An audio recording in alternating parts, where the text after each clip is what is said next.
Saudara-saudari terkasih dalam Kristus, hari ini Senin 6 November 2023 dalam pekan biasa ke-31 tahun A.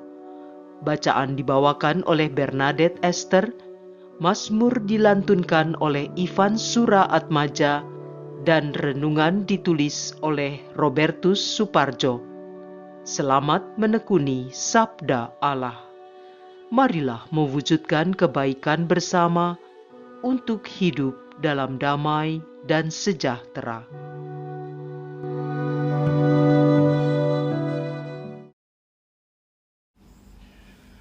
Dalam nama Bapa dan Putra dan Roh Kudus. Amin. Allah Bapa kami yang ada di dalam surga, kami berterima kasih kepadamu karena hari yang baru ini. Berilah kami iman yang hidup, harapan yang kuat, dan cinta yang ikhlas. Kami akan berusaha sungguh-sungguh agar segala pikiran, perkataan yang akan kami ucapkan pada hari ini dengan segala perbuatanku kiranya berkenan kepadamu. Bimbinglah kami dengan terang Roh Kudus-Mu, agar kami semakin serupa dengan Yesus Kristus Putra-Mu. Berkatilah keluarga kami dan semua orang yang akan kami jumpai hari ini. Berkatilah pula persaudaraan kami dengan mereka, agar menunjukkan kebaikan seperti Engkau baik hati kepada semua orang. Semoga teladan Santa Perawan Maria dalam kesetiaan kepadamu dan keprihatinannya terhadap sesama menjadi semangat hidup kami hari ini. Doa ini kami mohon dengan pengantaran Kristus Tuhan kami. Amin. Bacaan dari Surat Rasul Paulus kepada jemaat di Roma, bab 11 ayat 29 sampai 36. Saudara-saudara, Allah tak pernah menyesali kasih karunia dan panggilannya. Dahulu kalian tidak taat kepada Allah, tetapi sekarang kalian mendapat kemurahan karena orang-orang Israel tidak taat. Demikian pun sekarang mereka tidak taat supaya memperoleh kemurahan berkat kemurahan yang telah kalian peroleh. Sebab Allah telah mengurung semua orang dalam ketidaktaatan, supaya Ia dapat menunjukkan kemurahan-Nya atas mereka semua. Alangkah dalamnya kekayaan, kebijaksanaan, dan pengetahuan Allah. Sungguh tak terselidiki keputusannya, tak terselami jalan-jalannya. Sebab siapakah yang mengetahui pikiran Tuhan? Atau siapakah yang pernah menjadi penasehatnya? Atau siapakah yang pernah memberi Allah sesuatu sehingga Allah wajib menggantinya? Sebab segala sesuatu berasal dari Allah, ada karena Allah, dan menuju kepada Allah. Bagi Dialah kemuliaan selama-lamanya. Amin. Demikianlah sabda Tuhan.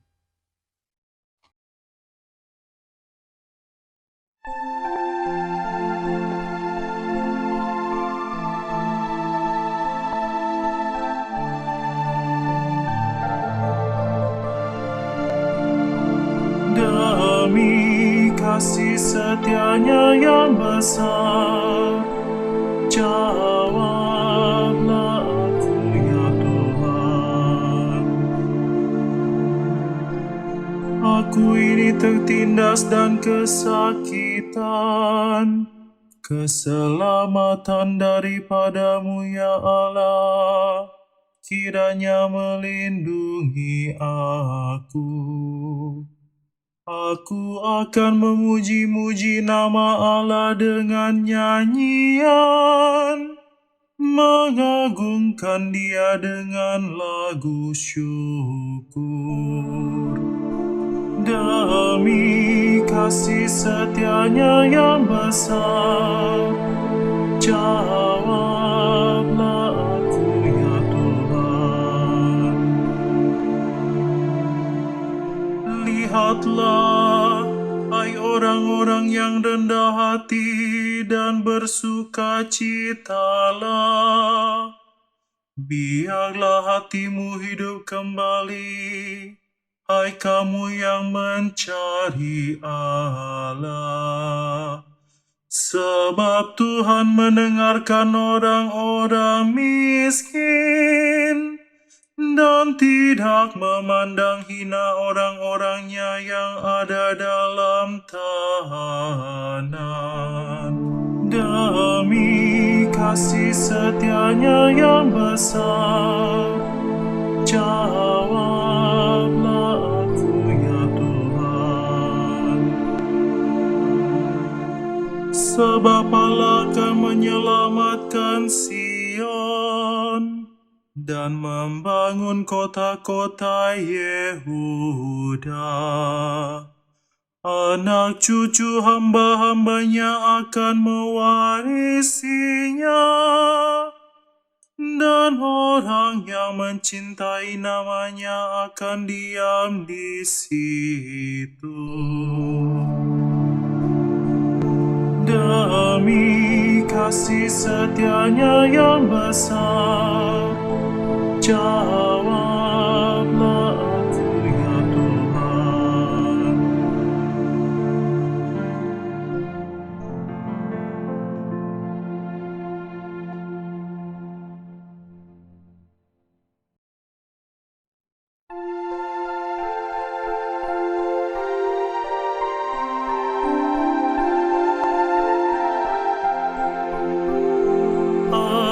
Alleluia, alleluia, alleluia. Jika kalian tetap dalam firman-Ku, kalian benar-benar murid-Ku, dan kalian akan mengetahui kebenaran. Alleluia, alleluia, alleluia.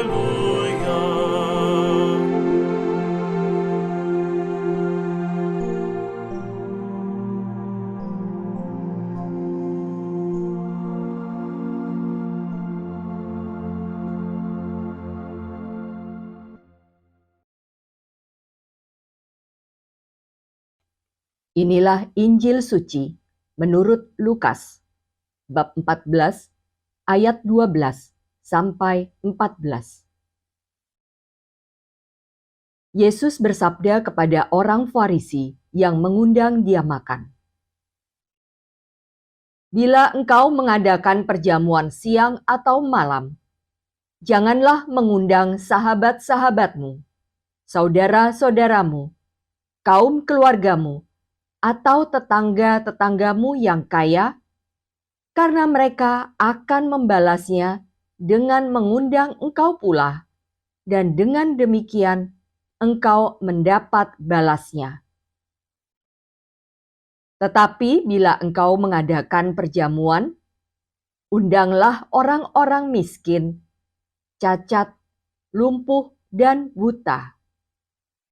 Maka engkau akan berbahagia karena mereka tidak mempunyai apa-apa untuk membalas engkau. Sebab engkau akan mendapat balasnya pada hari kebangkitan orang-orang benar. Demikianlah sabda Tuhan.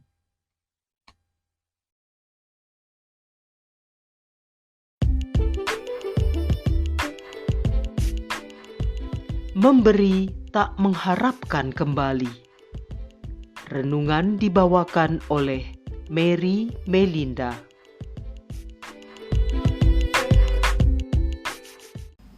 Bapak Ibu kaum muda dan anak-anak yang terkasih dalam Kristus. Selamat pagi dan selamat mensyukuri kasih Allah yang kita terima sepanjang malam dan hari ini. Mengawali perjalanan pelayanan kita hari ini, Yesus mengajarkan kepada kita untuk memberi tanpa mengharapkan kembali. Ada cerita menarik dalam kehidupan sosial kemasyarakatan kita berikut ini. Bupati Gunung Kidul, Sunarayanta, pada bulan September yang lalu mengatakan bahwa beliau ingin mengkaji kebiasaan sosial seperti jagong atau kondangan di Gunung Kidul. Sebab biaya budaya jagong di Gunung Kidul dinilai semakin tinggi sehingga menjadi beban bagi masyarakat. Biaya sosial untuk jagong atau kondangan itu terutama dirasakan oleh tokoh-tokoh masyarakat seperti perangkat kelurahan. Pada bulan-bulan tertentu, kondangan bisa 10 tempat dalam sehari. Kalau satu kali jagong mengeluarkan 100.000, maka berarti sehari bisa 1 juta rupiah. Memperhatikan kondisi seperti itulah, beliau memikirkan bagaimana caranya mengadakan hajatan tanpa memberatkan masyarakat. Mengadakan hajatan atau pesta sesungguhnya merupakan wujud syukur seseorang atau masyarakat pada suatu peristiwa tertentu. Apakah kelahiran, khitanan, pernikahan atau rumah baru, bahkan menerima komuni pertama di kalangan masyarakat tertentu. Seseorang mengadakan pesta karena ada peristiwa yang pantas untuk disyukuri. Karena peristiwa itu perlu disyukuri, maka ungkapan syukur mestinya bukan untuk mencari untung atau untuk mendudukkan gengsi sosialnya. Juga bukan tempat untuk mengembalikan sumbangan yang pernah diberikan ketika orang lain mengadakan hajatan. Bacaan Injil hari ini mengajarkan kepada kita tentang hidup dalam kesederhanaan. Ajaran Yesus itu disampaikan berhadapan dengan kebiasaan dalam masyarakat Yahudi pada masa itu. Kebahagiaan seseorang seringkali lahir karena orang lain menghormatinya atau memberikan pengakuan terhadap eksistensinya. Bagi orang Yahudi, mengundang seseorang dalam suatu perjamuan berbeda dengan sekedar berbuat baik bagi seseorang yang membutuhkan. Mengundang seseorang dalam perjamuan berarti menempatkan orang lain dalam kelompoknya, dalam tataran yang semartabat dengannya, sementara yang lainnya tidak seperti itu. Dalam bacaan Injil hari ini, Yesus justru mengajarkan yang sebaliknya. Ia menghendaki agar orang yang mengadakan perjamuan atau pesta mengundang orang-orang miskin, orang-orang cacat, orang-orang lumpuh, dan orang-orang buta. Bila engkau mengadakan perjamuan siang atau malam, janganlah mengundang sahabat-sahabatmu, saudara-saudaramu, kaum keluargamu, atau tetangga-tetanggamu yang kaya, karena mereka akan membalasnya dengan mengundang engkau pula. Dan dengan demikian engkau mendapat balasannya. Tetapi bila engkau mengadakan perjamuan, undanglah orang-orang miskin, cacat, lumpuh, dan buta.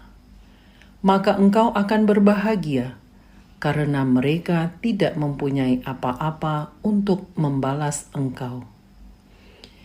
Intinya, si tuan rumah yang kaya diarahkan perhatiannya kepada kaum yang termarginalkan. Alasannya sangat sederhana. Mengundang sahabat, saudara, tetangga yang kaya akan mendapat balasan, akan diundang ketika mereka mengadakan hajatan. Tetapi sebaliknya, mengundang orang miskin, cacat, lumpuh, dan buta, mereka tidak akan membalas undangan dengan memberi sesuatu kepadanya. Dan itulah yang akan membuat orang yang mengundang menikmati kebahagiaan. Yesus mengingatkan kepada kita untuk mengkritisi kemurahan hati yang bercabang dan harapan yang seakan wajar untuk menerima ganjaran dari setiap kebaikan kita. Yesus mengajak kita untuk merasakan kebahagiaan dari tindakan memberi, bukan karena kita memberi balasan setimpal, tetapi kata Yesus, "Engkau akan berbahagia karena mereka tidak mempunyai apa-apa untuk membalasnya kepadamu. Sebab engkau akan mendapat balasannya pada hari kebangkitan orang-orang benar." Di sini Yesus tidak hanya berbicara tentang pesta yang terjadi di bumi, tetapi terlebih lagi berbicara tentang perjamuan abadi di surga nanti. Maka ketulusan dan kemurahan hati menjadi syarat untuk mengundang dalam perjamuan pesta. Dalam surat Paulus yang tadi kita dengarkan, Paulus mengatakan, Allah tidak menyesali kasih karunia dan panggilannya. Kemurahan hati adalah keutamaan yang tidak bergantung pada apapun. Sebuah pilihan sikap yang datang dari dalam. Bukan karena orang lain murah hati kepada saya, maka saya bermurah hati kepadanya. Murah hati adalah pilihan pribadi saya, karena saya mencintai sesama. Inilah semangat kemurahan hati Allah. Kemurahan hati yang demikian tidak akan pernah mengenal kata menyesal karena tidak bersyarat. Maka melalui permenungan hari ini, kita semua diajak untuk menumbuhkan dan menghidupi sikap kemurahan hati yang sejati.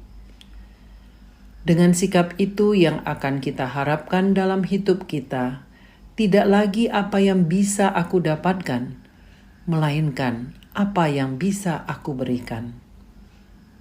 Dan karena itulah, kita akan memperoleh sukacita yang sesungguhnya. Marilah berdoa.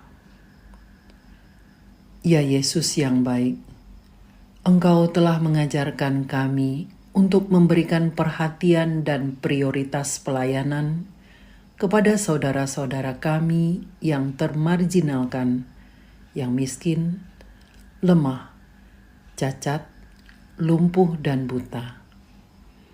Ajarilah kami untuk mampu melihat dengan matamu, mendengar dengan telingamu, bertindak dengan tangan dan kakimu, serta melayani dengan kasih-Mu. Semoga dengan demikian kami layak disebut sebagai murid-Mu yang memiliki kepekaan dan kepedulian kepada saudara-saudari yang membutuhkan kehadiran kami. Demi Kristus Tuhan dan Penyelamat kami, kini dan sepanjang segala masa. Dalam nama Bapa dan Putra dan Roh Kudus. Amin.